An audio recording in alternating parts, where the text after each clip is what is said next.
Hello, everybody. I'm sorry about that. We're having little technical difficulties with the introduction.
Ladies and gentlemen, let me give you a little dose of reality.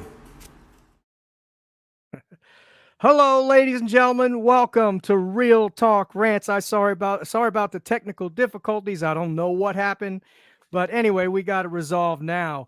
So I just want to welcome everybody that's in the chat. I see California's in there already. Appreciate you, brother, for joining, and everybody else that's in the chat. If you're new to the channel and you're watching from any other platform, please hit that subscribe bell down there and subscribe to the channel. Make sure you share it with your friends, your families, your neighbors, everybody. Just share it with everybody.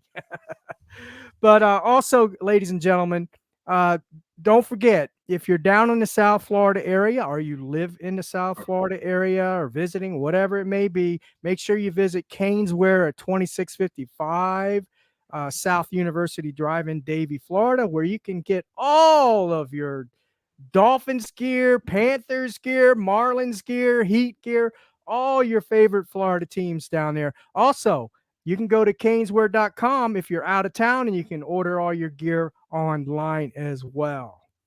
All right, ladies and gentlemen, let's get started. Again, we have my man from Ace Per Head. Curtis is on here today from Ace Per Head.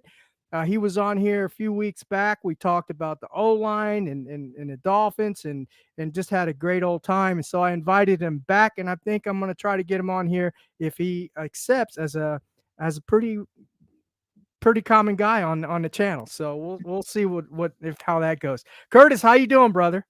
Hanging in there, man. This week I've been trying to get off caffeine. I started overdoing caffeine, so I am like, I like. If anyone's ever seen the Hobbit movies, the Lord of Rings movies, actually read the book. There's a line where he's talking to Gandalf and he says, "I feel like too little butter spread over bread," because he's talking about how the ring wore him out. I feel like the caffeine wore me out, man. So zonked, man. I can feel my age. I need that caffeine, man. So, but I'm doing good. I'm doing real good, especially if we win tomorrow night. I'll be doing good. Good to hear, man. Hey, let me give you a little bit of I'm not going to say advice, a suggestion. Let me give you a suggestion. And I haven't tried this myself, but I think I'm going to. You mentioned you're trying to wean yourself off caffeine. Are you going cold turkey? Whatever it is you're doing, weaning off, cold turkey, whatever. My son recommended mushroom coffee. Really? Mushroom coffee. Yeah, he said it's very healthy for you. He says it keeps you focused, alert throughout the day. You don't get those jittery, feelings and everything like that when you're coming down off the coffee. It has a very little bit of caffeine in it, so it doesn't have as much. It's not decaf, but yeah.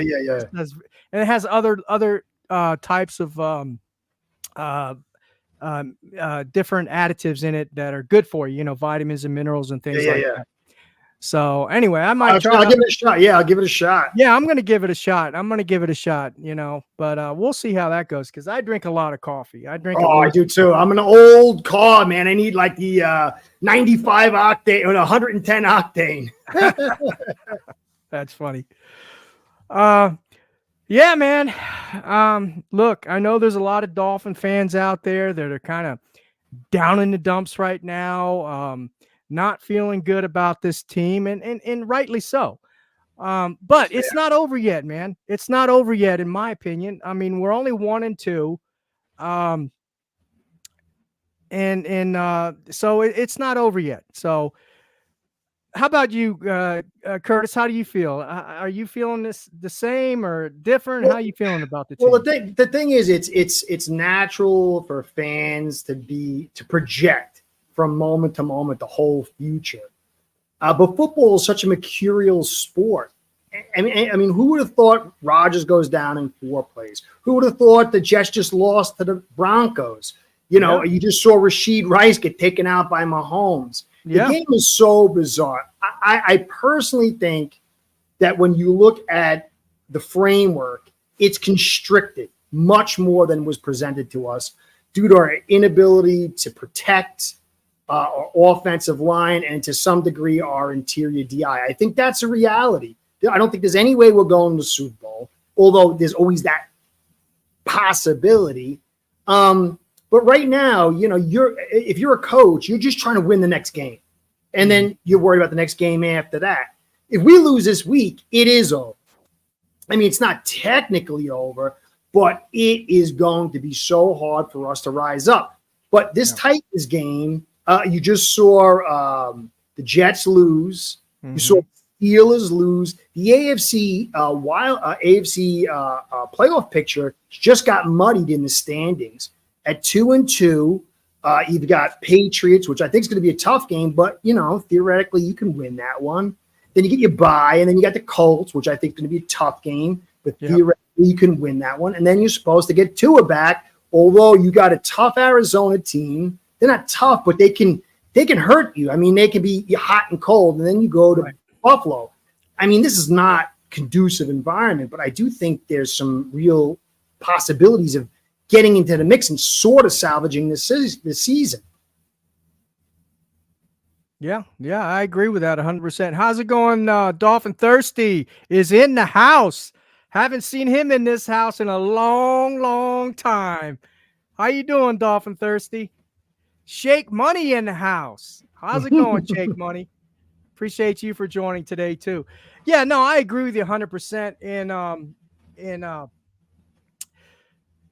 I agree to an extent. I do believe if we lose this game, I still don't believe it's going to be over. Nah. But the chances of having a winning record or even getting a chance to get into the playoffs it's just our ceiling has just gone way down. Mr. Success, what's going on, brother? So I agree with you to that extent. Don't know if it'd be over yet, but anyway, let's get to the game, okay? I know everybody's been wanting Tyler Huntley to play, and I understand why. He, in my opinion, he adds a whole nother dimension to this Miami Dolphins offense. and if Mike McDaniel, if he's not going to run a pro style or under center, or he's not going to adjust to what Tyler Huntley does well, then I think it's going to be a challenge. But if he does stick with his pass first, first type read, quick pass, offense, and to be quite frank with you, I don't know if he's going to change or not. I just don't think he can get out of the box that he's in, and he's just focused on this. And you can see it in the press conferences. I think it was either Darrell Bevel or who's the other guy? The not Bevel, but the other the OC. Smith, yeah. And I think it was one of them was talking, and they were talking about Huntley with his quick release. He's got a quicker release than Skyler and all this. And to me, it seems like they're going to stick to the plan. They're going to stick to the game plan with this, quick release offense. And I understand why. We've gone over this, on the show before with you, with the O-line, how they're mitigating by putting 6 and 7 players up there to block. And, only 2 or 3 receivers are going out, and they've got seven players in coverage. Yeah. How are you going to get open that way? And then we wonder why Tyreek isn't open when he's got two people covering him, when Waddle's got two people covering Yeah. him. It's almost impossible. Yeah. So this is where I think that his mobility, Tyler Huntley's mobility, will come into play. When those plays are not working, the first read or second read, and trying to get that quick pass, and it breaks down, he's able to roll out of there, and then the defense has to adjust to him because he can either run or he can throw the ball. He doesn't have a bad arm, right? So he can make plays off script. So that's an element that we haven't had in this offense in a long time. Well, I agree. If you look at the Titans, they're saying Simmons is not going to make it. I thought he was going to because he was talking smack yesterday. But he's doubtful. He's doubtful. Yeah, and I'm actually looking, and it looks like he's not going to be there. So you got Sweat, Key, and Landry, and that's really it. Then you got a bunch of junk behind it, and then Awuzi's going to be out, and Brownie Lee Jr., the rookie's going to be in. And so the biggest problem with the Dolphins is they're not getting blitzed. They're not getting blitzed in the run game. They're not getting blitzed in the pass game. Right. And then the keys of the linebackers who are sitting high leverage at 5 yards is always read and react or drop. And so all that is a non-conducive pass environment. And you might have enough talent to get through that on occasion. You're just not going to have enough consistency. And so the Dolphins, one of the biggest things, like if you look at Josh Allen, I think it was 2020, he was the most blitzed quarterback in the league. And that was his big season where everyone he came out.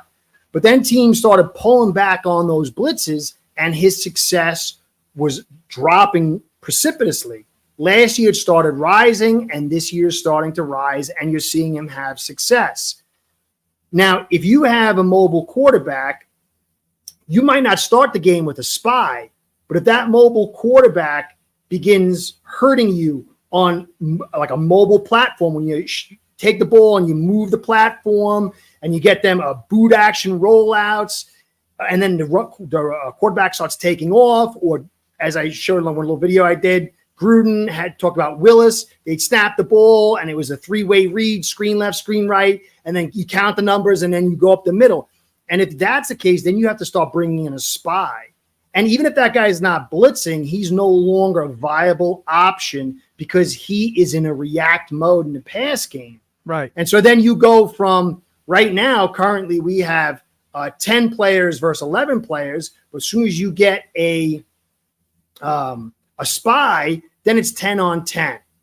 And then maybe if he runs enough, or he starts booting out in certain directions and they can't get him quick enough because he's buying time skimming through things, then they have to start blitzing. And then once they start blitzing, it weakens the secondary. Then the quarterback, if he's good enough, he can find those one-on-ones with Waddle and Hill. But as you said, right now, I think we're averaging like 3 receivers to 7 defenders. So it's essentially double coverage with one extra guy. And then they're still getting the pressure with the 4.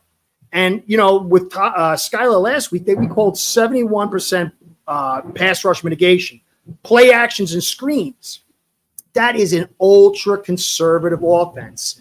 I say in my videos, if you think of it as a spectrum, the most aggressive is 5 blockers, 5 guys in routes, and then the quarterback throws the football. That's the most aggressive schematic look. But then if you go to the other side, it's max play action, max protect, and screens with one guy going out in routes. That's the most conservative.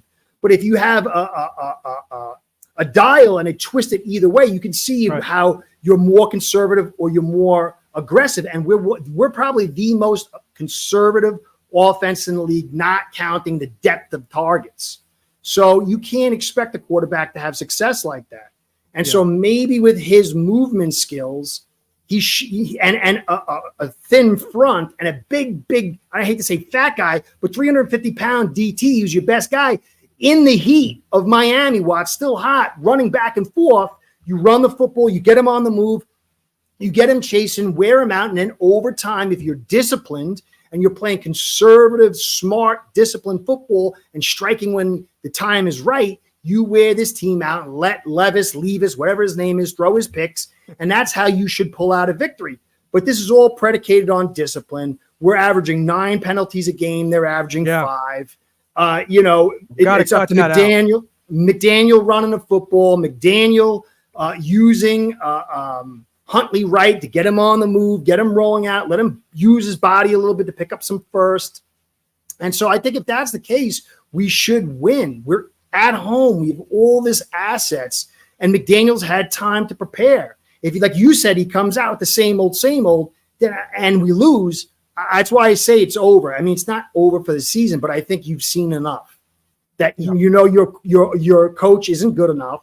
He can't get guys to come up for a big game. He can't game plan for a big game, and you're beat by a wounded, struggling team. Bad team. And so that means basically this whole build is garbaggio, and it's time to clean house. I mean, you could end up with 7 or 8 wins, but we would know the reality, So that's my take. No, that's a good point. Now, let me ask you this. And I was reading I can't even remember his name now. The quarterback. Oh God, I'm having a brain fart, man. What team? He played for the the Los Angeles Rams. Remember the quarterback, Kurt Warner.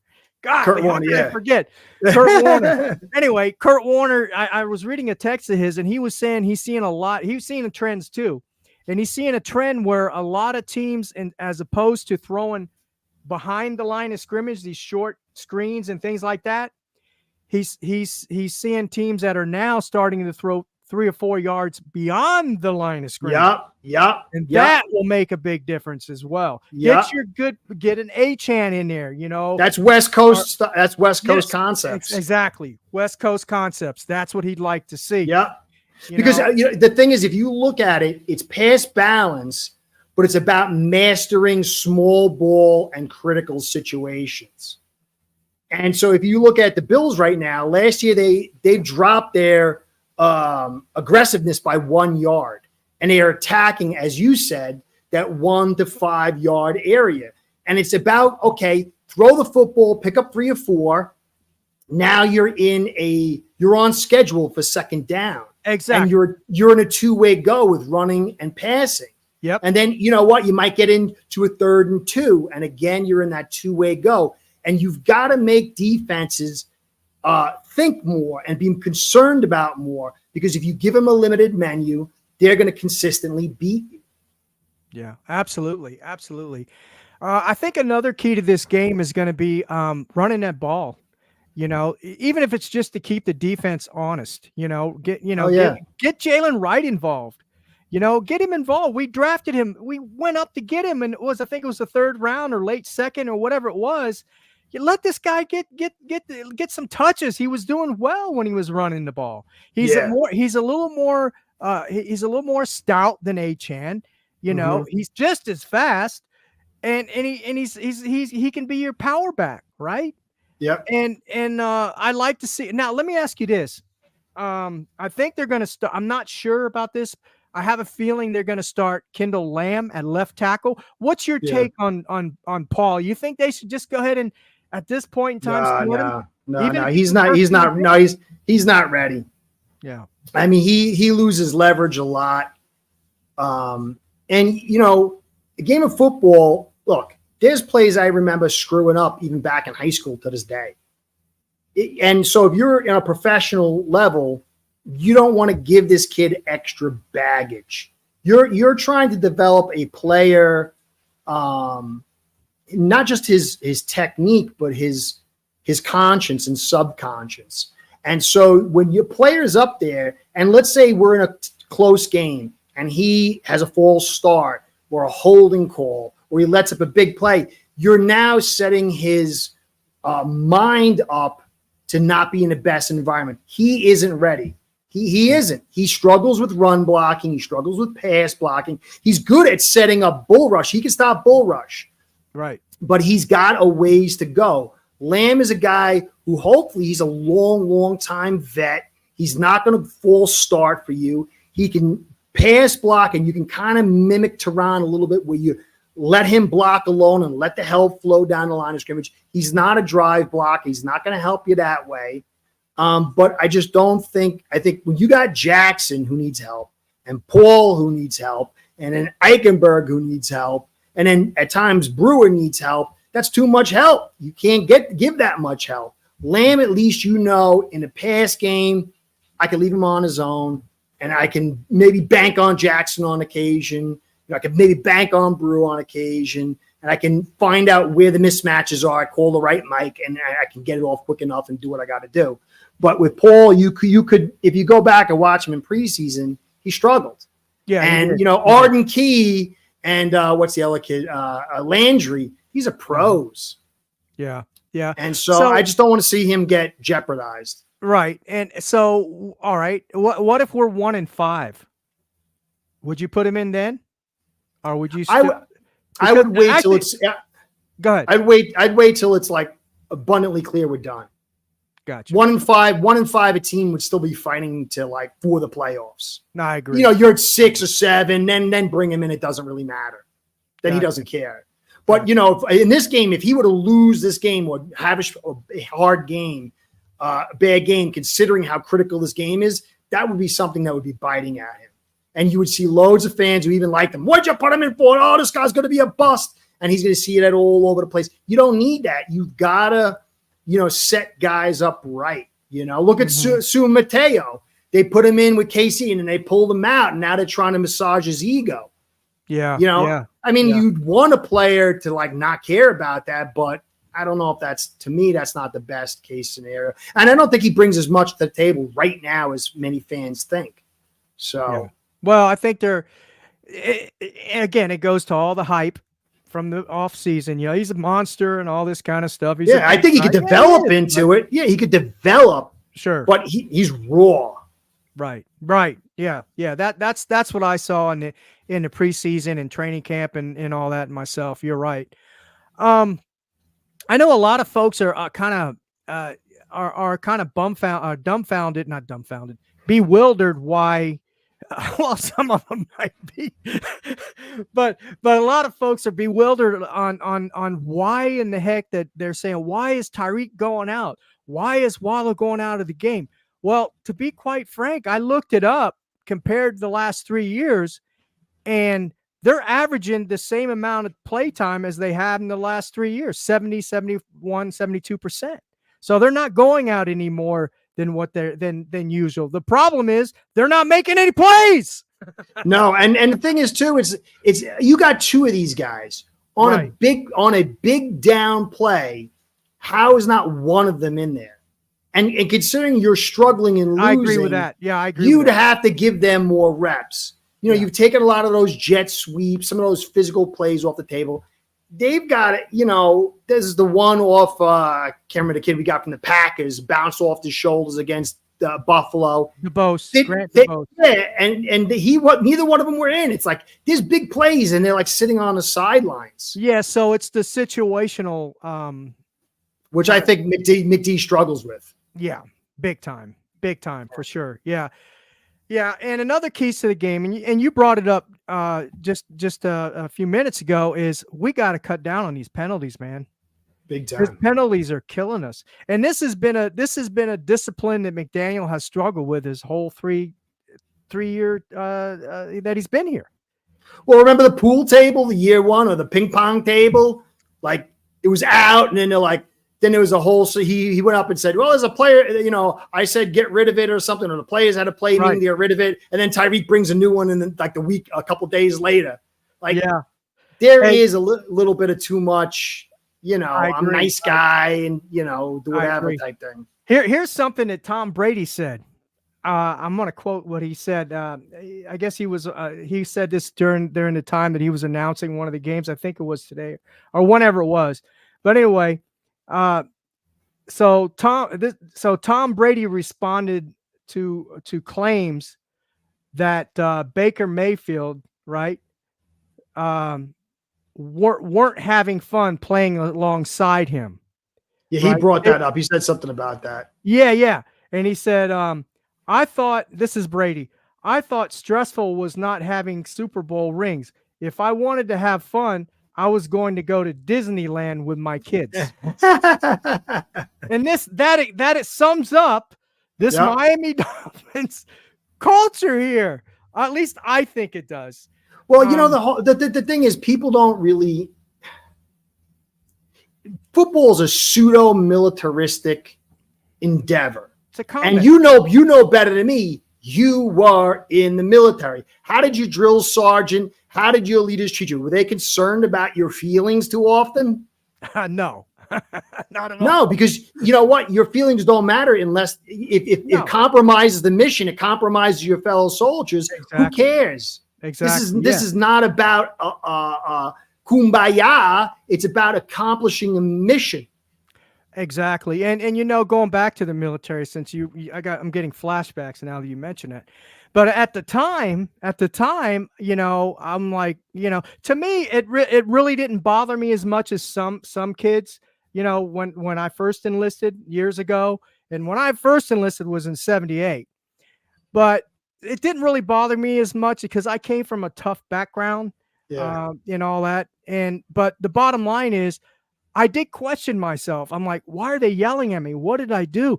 What's going on here? To give you an example, at the end of basic training, we had our celebration and everything, party and all this kind of stuff, and getting my award and all that certificate.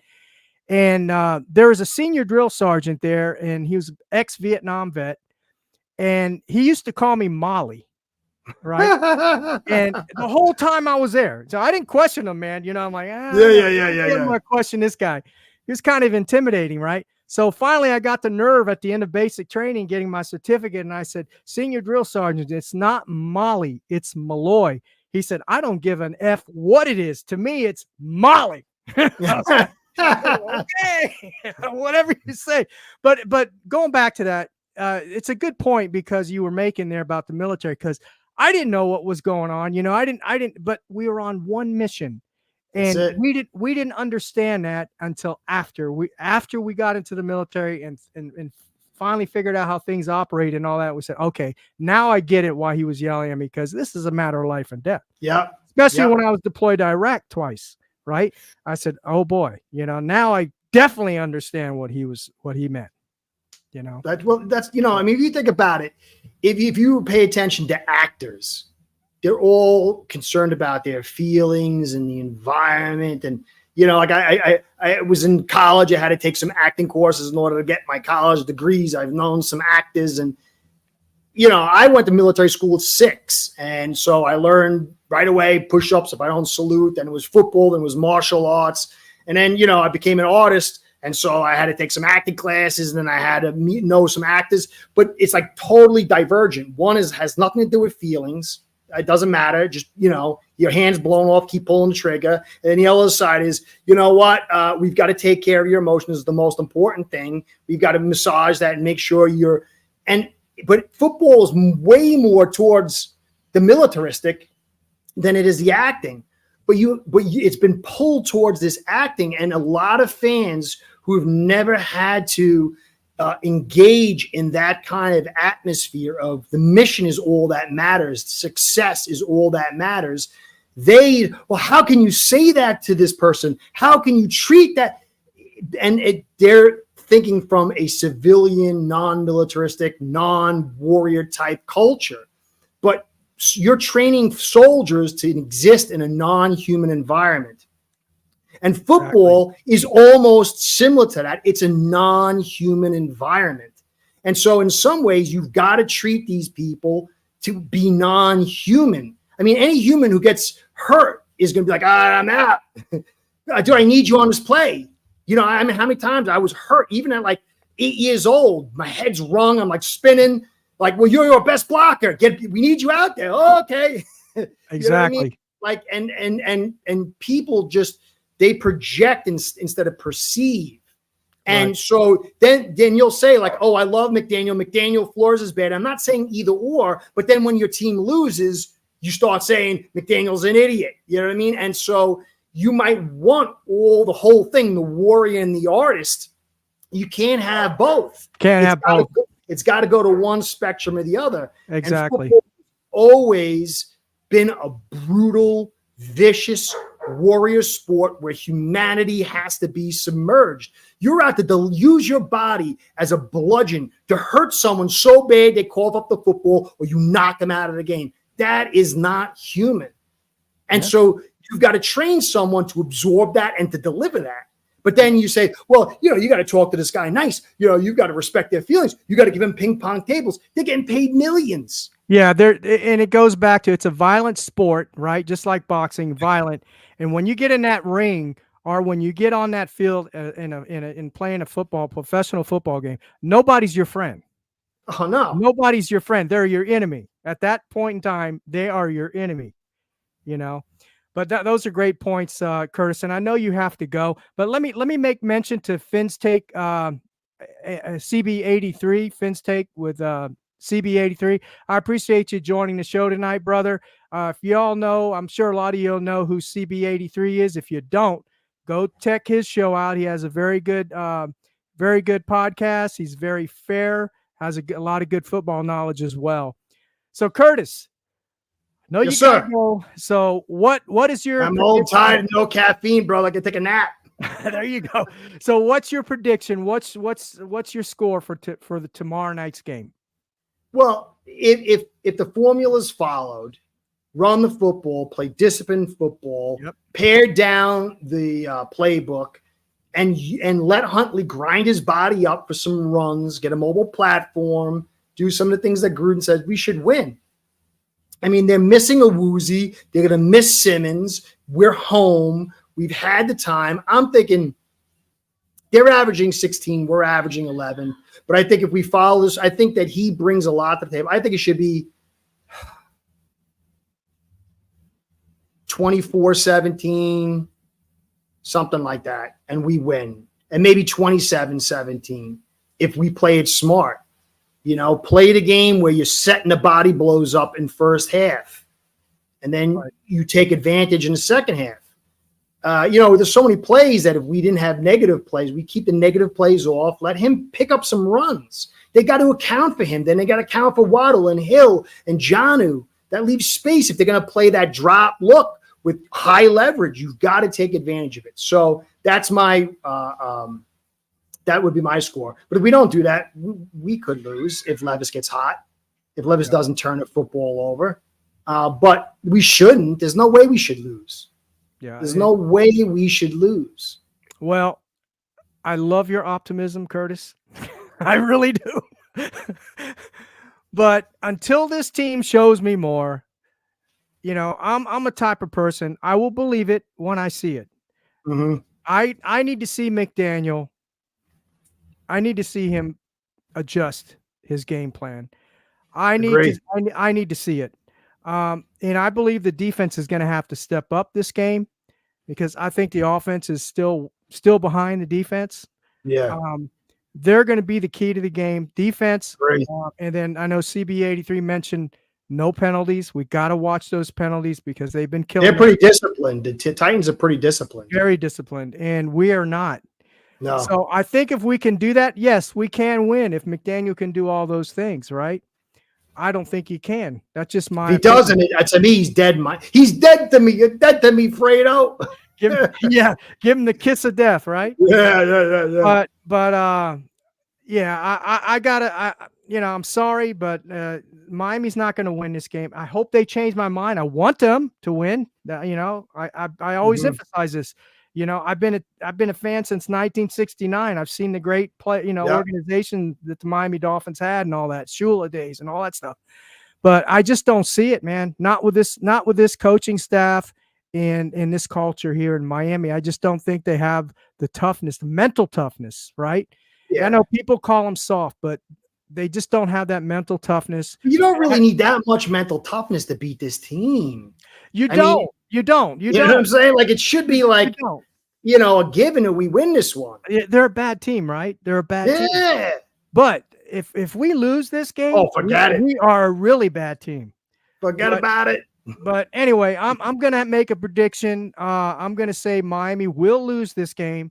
It will be. I think they're gonna score more points than the last game because of Hundley. I think he adds that dimension. and can create off script, and he may even score with his legs. Who knows? But I'm going to say 20-17 Miami loses. And if they do, I will be on. We will have a post-game show following the game on the Finns Talk Sports Network. I will be joining Evan Posner on that show. So you'll hear me ranting for sure if we lose. I will. It'll be interesting if you watch to see what they do at the right tackle spot.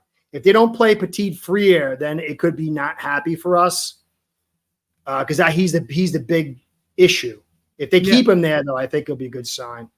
Yeah. All right. Sounds good. All right, ladies and gentlemen, let's hope that we come back in better circumstances and we win this game.